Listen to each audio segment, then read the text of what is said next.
studi klinis. Ya, hubungannya untuk apa di sini? Untuk klaim. Nah, nanti kan teman-teman pasti akan selalu banyak yang ditanyain, ini buat apa? Ini buat apa? Nah, teman-teman kadang suka bingung, buat apa ya jadinya ya? Karena kayaknya manfaatnya memang sangat banyak sekali. Sangat banyak, sangat luas sekali. Jadi malah kadang-kadang orang malah kalau kita bilang, ini bisa buat macam-macam juga, sometimes salah juga. Karena lu bisa aja. Semua juga orang bilang barangnya nomor 1, kadang bilang nomor 2, ibaratnya gitu kan, nanti salah lagi, malah orang jadi skeptis sama kita.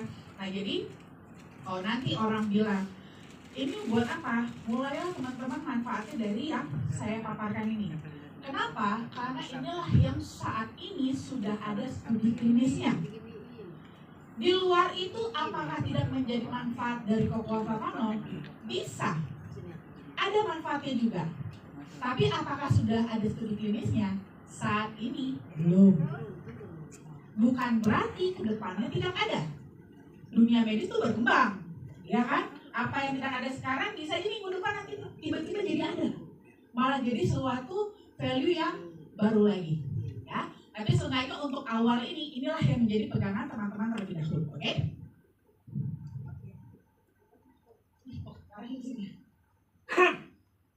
Nah, pertama kita harus tahu dulu flavanol itu apa. Banyak banget yang bahkan masih belum tahu flavanol itu apa. Jangankan orang awam, beberapa dokter pun masih belum familiar dengan kata flavanol. Biasanya kenalnya itu polifenolnya alias puncak teratasnya. Pecahan dari si polifenol ini banyak juga dokter yang nggak tahu. Karena ini sebenarnya adalah tingkatan S3. Gitu ya. S3 biomolekuler baru belajar yang ini. Kalau yang kayak saya S1, kadang-kadang yang S2 spesialis aja, kalau nggak bersentuhan dengan bidang ini nggak bakalan belajar juga. Karena memang itu dia, tadi dunia medis itu sangat luas sekali, nggak bisa dipelajarin semuanya sekaligus. Oke? Nah, jadi apa itu flavanol? Flavanol itu adalah senyawa bioaktif alami yang sebenarnya bisa ditemukan di banyak bahan-bahan dari bumi kita ini, hasil bumi kita ini, ya. Tapi termasuk salah satunya ada di biji kakao. Dan memang paling tinggi kadar flavanol, kandungan flavanol itu paling tinggi juga ditemukan pada biji kakao. Nah, cuman problemnya adalah di proses pengolahan. Kita tidak konsumsi kakao itu mentah-mentah. Langsung panen, buka, kayak kita makan durian gitu ya. Belah, langsung makan, langsung dapat flavanolnya. Nggak kayak gitu masalahnya. Nah, di sini kakao itu harus diolah dulu. Itu pun kita makan bijinya. Jadi flavanol itu ada di bijinya, bukan di dagingnya.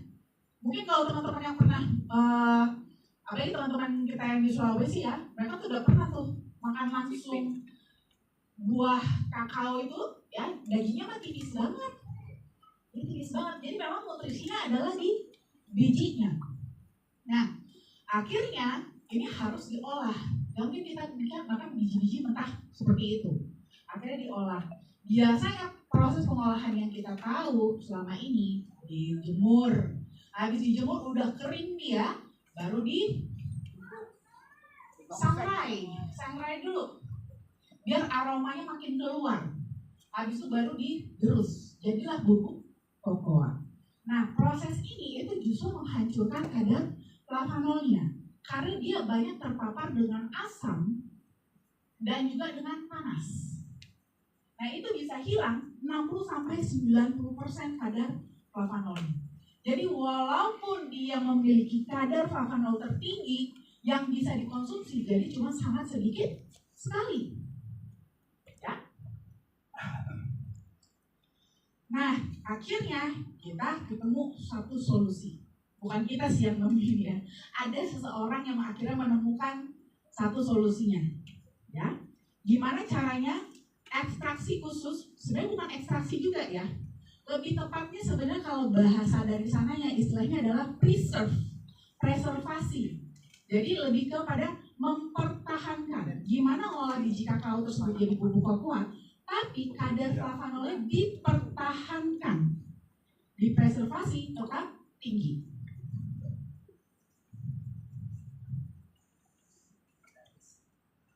Nah ini ya, kalau untuk produk saat ini itu kita punya 3. Siapa yang sudah menguasai ketiga produk ini? Wah, banyak ya. Sebagian ada beberapa belum sampai ketiganya, nggak apa-apa. Makanya ini kita belajar, ya kita belajar, semakin belajar. Tapi ini kalau bisa di sini, nanti habis ini 3-tiganya kuasain. Kenapa? Nanti akan ada lagi. Teaser, bocoran ya. Sebelum nanti datang yang baru, ini kuasain dulu. Belajar dulu yang benar ya. Nanti tiba-tiba udah datang lagi, di PR baru gimana lagi belajar, makin bingung nanti kan. Nah jadi ini belajar ya, dipelajari biar makin mantap. Ini kita punya 3 produk. Jadi yang pertama itu adalah yang DTM Liquid. DTM Liquid semua tahu itu dia sifatnya adalah triple booster. Karena dia mengandung 3 bahan aktif yang manfaatnya bagus untuk kardiovaskular. Ada cocoflavanolnya, black garlic, dan juga centella asiatica. Jadi buat case-case masalah-masalah kesehatan yang agak-agak berat-berat, masalah yang melibatkan pembuluh darah, itu biasanya lebih kita sarankan kasih yang DTM Liquid ini. Yang kedua adalah versi originalnya. Artinya adalah yang pure cocoa. Ya, yang pure cocoa. Jadi dia hanya fokus di cocoa saja. Di situ kadar flavanolnya dia tinggi. Tapi tidak hanya flavanol saja, karena cocoa kita di sini itu bukan ekstrak flavanol. Kalau dibilang ekstrak flavanol, artinya isinya cuma flavanol. Tapi kita adalah cocoa dengan flavanol tinggi. Artinya isinya nggak cuma flavanol doang. Semua yang ada di dalam cocoa itu juga ada di dalam yang original ini. Gitu ya. Kalau cocoa katanya ada kandungan apa aja? Asam amino ada, mineral ada, vitamin ada, gak cuma flavanol. Jadi isinya tuh sebenarnya sangat banyak. Selama ini kita sorot doang aja flavanolnya. Yang lainnya sesekali doang kita sorot, gitu ya. Nah, sama yang produk ketiga adalah Nutriflow. Nutriflow ini formulasinya fokus kepada manajemen berat badan dan daya tahan tubuh. Ya, fokusnya ke sana. Buat daya tahan tubuh sama manajemen berat badan. Jadi untuk yang pengen jaga berat badannya lebih ideal, terus juga supaya terutama apalagi yang aktif-aktif gitu ya, namanya kita aktif, kita biasanya resiko terpapar lebih tinggi, kita butuh daya tahan tubuh yang tinggi juga. Nah supportnya itu lebih banyak di Nutriflow. Jadi inilah penggolongan dari ketiga produk kita.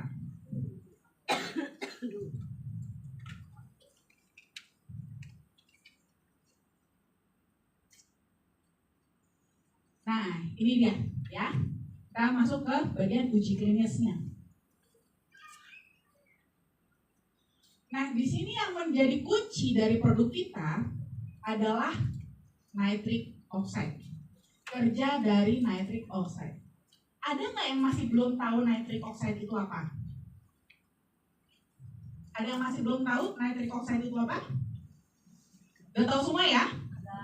Pernah dengar sih. Apa? Ditanya apa? Itulah dok, yang itu pokoknya. Itu aja. Ya. Jadi udah pada tahu ya nitric oxide itu apa ya? Jadi sebenarnya bisa dibilang nitric oxide itu adalah antioksidan. Ya, antioksidan yang produksinya itu alami produksi di dalam tubuh kita sendiri. Jadi kita tuh selalu kan kadangnya bagusnya minum apa ya, vitamin apa ya, antioksidan ini bagus loh, tinggi antioksidan. Sebenarnya tubuh kita sendiri juga produksi antioksidannya sendiri. Siapa? Nitric oxide. Nitric oxide lah satu-satunya antioksidan yang produksi dalam negeri, dalam tubuh, gitu ya. Produksi dalam tubuh, jadi adalah nitric oxide. Bisa nggak sih kita cukup mengandalkan nitric oxide ini? Harusnya cukup, harusnya, ya harusnya cukup.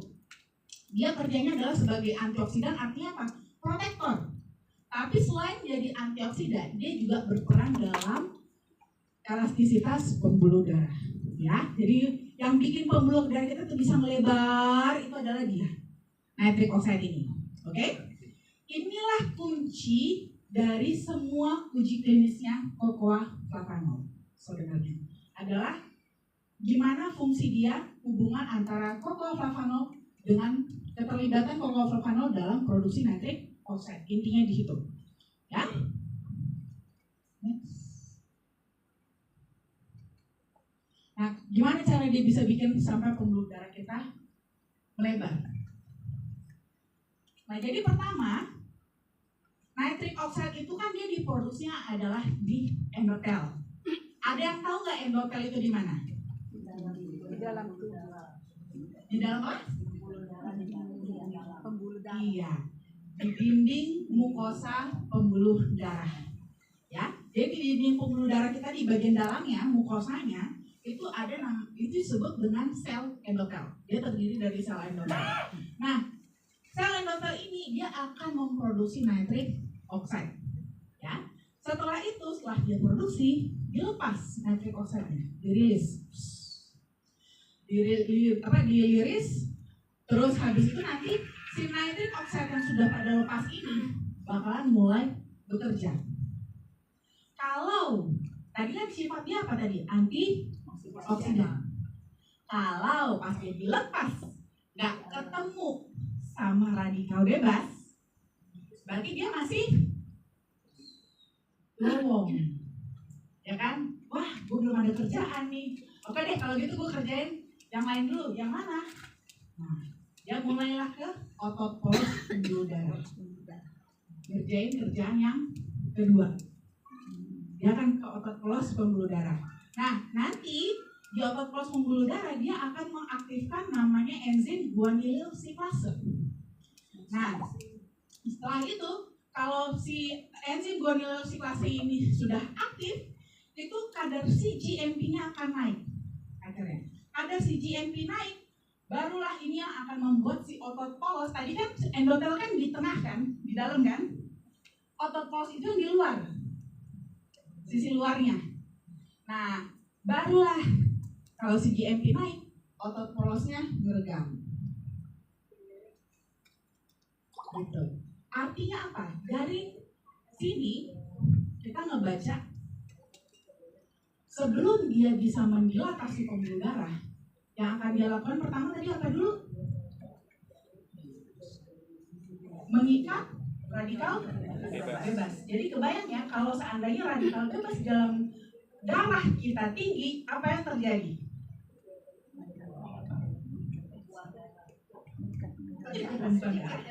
Hipertensi. Yes. Akhirnya NO-nya sedikit. Kenapa? Banyak yang kepake buat ngiketin Radikal bebas. radikal bebas, sibuk ngiketin radikal bebas. Akhirnya NO yang dipakai untuk dilatasi pembuluh darah cuma dikit atau bahkan malah kehabisan. Ya, ini sangat berhubungan sekali ya antara radikal bebas dengan dilatasi pembuluh darah. Next. Nah, di sini ada studi klinisnya. Makanya di sini studi klinis yang pertama adalah, jadi ternyata cocoa flavanol bisa bantu meningkatkan kadar nitric oxide di dalam tubuh kita. Ya, ini dari hasil risetnya Profesor Christian Hayes. Ya, dia itu bilang kalau konsumsi flavanol dalam 4 minggu itu sudah bisa meningkatkan fungsi endotelium dalam memproduksi nitric oxide dengan lebih baik. Dampaknya apa? Dampaknya apa? Kalau seandainya nitric oxide bisa diproduksi lebih banyak.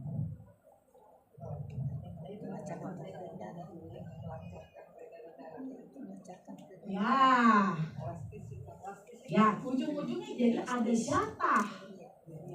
Ya kan, ada jatah untuk buat si pembuluh darah juga jadinya. Ya, jadi nggak cuma buat bersihin radikal bebas saja. Next.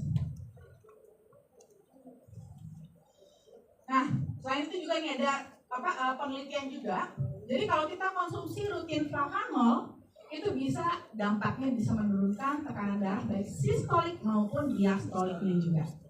Ini bahkan ada uji klinis Cosmos, itu salah satu studi terbesar melibatkan 21.000 plus lansia.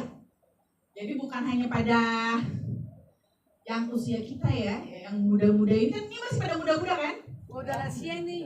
17 lah, Bu Marasi. Dibalik ya kan? Kapalnya muda. Nah, itu studinya ternyata ekstra kokomanol itu bisa mengurangi resiko kematian akibat penyakit kardiovaskular secara signifikan. Kalau kita ngomongin soal angka kematian, gak hanya di Indonesia ya, tidak hanya di Indonesia, bahkan di dunia pun sama. Yang ke Indonesia kan termasuk salah satu yang tertinggi penduduknya kan di dunia, masuk 5 besar. Jadi apa yang terjadi di kita itu bisa mewakili juga yang tingkat dunianya, ya. Di Indonesia angka kematian tertinggi itu masih masuk 3 besar. 2-nya adalah penyakit kardiovaskular. Ada yang tahu apa? Stroke dan jantung. Masih yang 2 itu, juara 1 dan juara 2. Bertahan. Belum bisa digeser sama siapapun, ya. Makanya itu gede banget rumah sakitnya kan, sebelah harapan kita. Itu mewakili di dunia juga, di dunia pun sama, ya, di dunia juga sama. Jadi masih yang tertinggi tetap kardiovaskular, stroke dan jantung. Dan ini dari uji klinis Cosmosnya itu yang melibatkan 21.000 plus lebih ya lansia, ternyata bisa mengurangi resiko kematian akibat dari penyakit kardiovaskular. Ya. Jadi di sini manfaatnya bagi kita, terutama bagi konsumen, ya.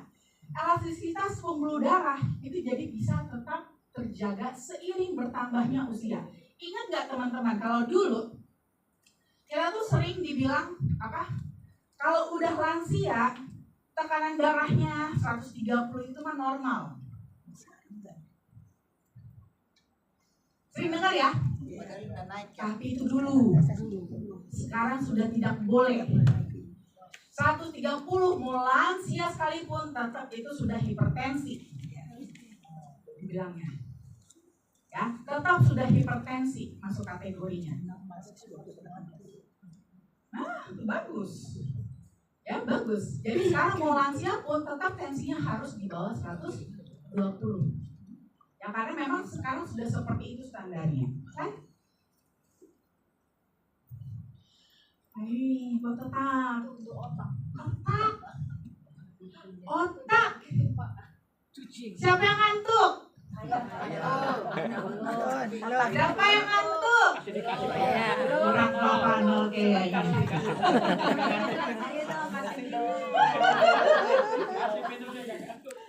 Ya, jadi ada satu uji klinis juga ternyata untuk fungsi kognitif dan otak. Jadi ternyata dari hasil temuan peningkatan aliran darah ke otak itu jadi lebih bagus dalam hitungan jam setelah kita konsumsi. Jadi kalau kita ngantuk, ya, biasanya kalau kita ngantuk itu akibat aliran darah yang kurang ke otak. Kalau aliran darah kurang ke otak, otomatis kadar oksigen juga kurang ke otak. Sedangkan untuk kita seger adalah kita butuh oksigen. Ciri-ciri kita mulai kekurangan oksigen adalah kita mulai mengantuk. Makanya kenapa sangat relate sekali hubungannya adalah setelah makan. Apalagi semakin banyak makanannya, semakin banyak yang dimakan, maka akan semakin ngantuklah Anda. Kenapa? Tadi kurang naik soalnya. Bukan. Gak cuma itu. Jadi pertama-tama adalah karena banyaknya yang kita makan, otomatis kerja dari saluran pencernaan kita jadi lebih berat kan. Karena banyak yang harus digiling sama dia. Akhirnya apa? Aliran darah lari ke sana semua. Karena kan otomatis pasti saluran cerna kita butuh tenaga dong. Untuk ngolah itu, untuk dia butuh tenaga, dia butuh untuk bermetabolisme supaya menghasilkan energi. Untuk metabolisme, dia butuh oksigen untuk pembakarannya. Akhirnya apa? Larinya ke sana. Yang korban siapa? Jadi siapa yang ngantuk nih pasti makannya banyak banget tadi. Kurang makannya tadi apa yang Justru itu biasanya kalau yang makan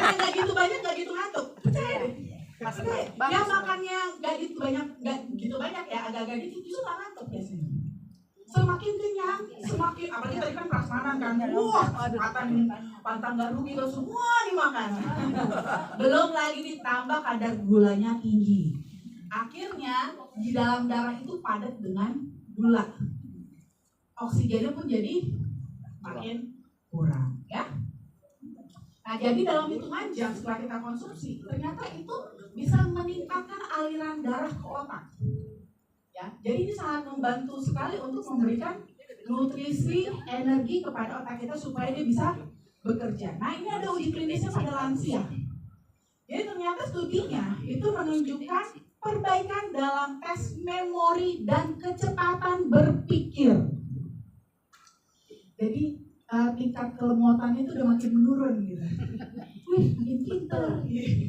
Berapa 2 tambah 2? Ya, ini terutama terlihat pada mereka yang sudah mulai mengalami penurunan kognitif yang ringan, gitu ya. Kadang-kadang kan kita merasa ya, kita bertambahnya usia kalau udah mulai kurang-kurang wajar lah, ibaratnya gitu kan. Kadang-kadang kita sudah mulai nggak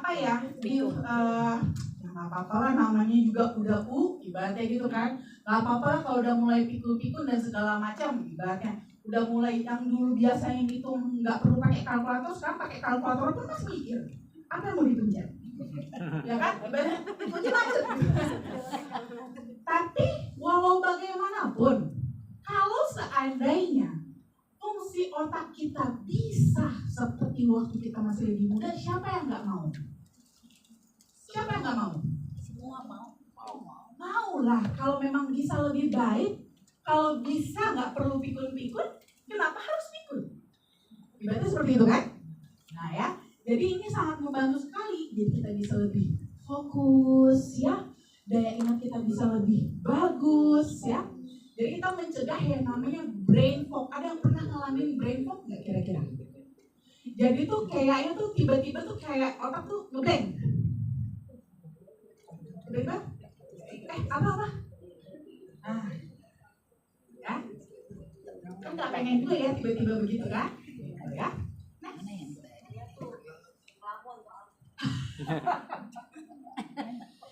nah ini juga termasuk salah satu uji klinis yang menarik juga ya terhadap sensitivitas insulin. Nah ini juga sering. Kemarin kan sesi saya kan tentang diabetes. Makanya ini sering suka juga banyak soal yang bertanya.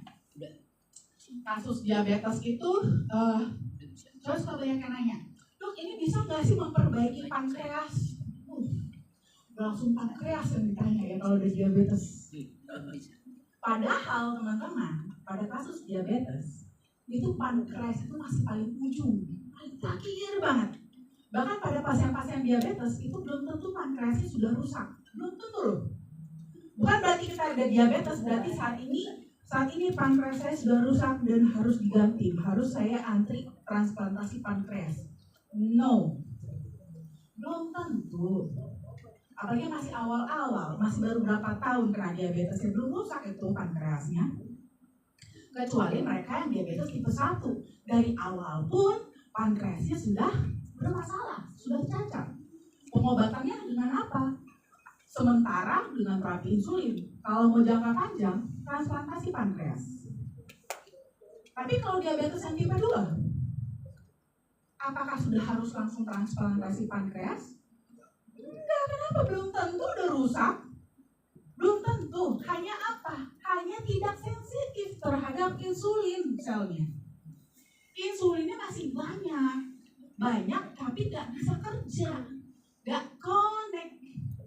Nah di sini dari hasil studi klinis ternyata propoflavanol itu bisa membantu sel tubuh itu merespon insulin kita itu jadi lebih baik, jadi connect dia, jadi bisa kepake. Itu kunci.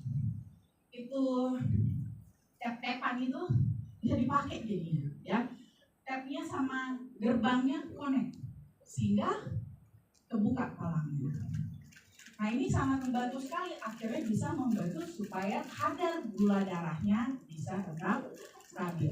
Kan kuncinya kan bukan di pankreas sebenarnya, kunci utama sebenarnya adalah di insulin.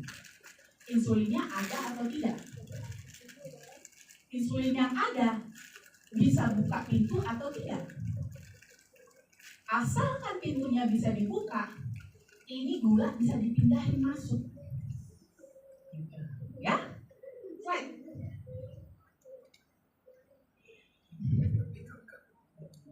Ini sebenarnya yang terbaru.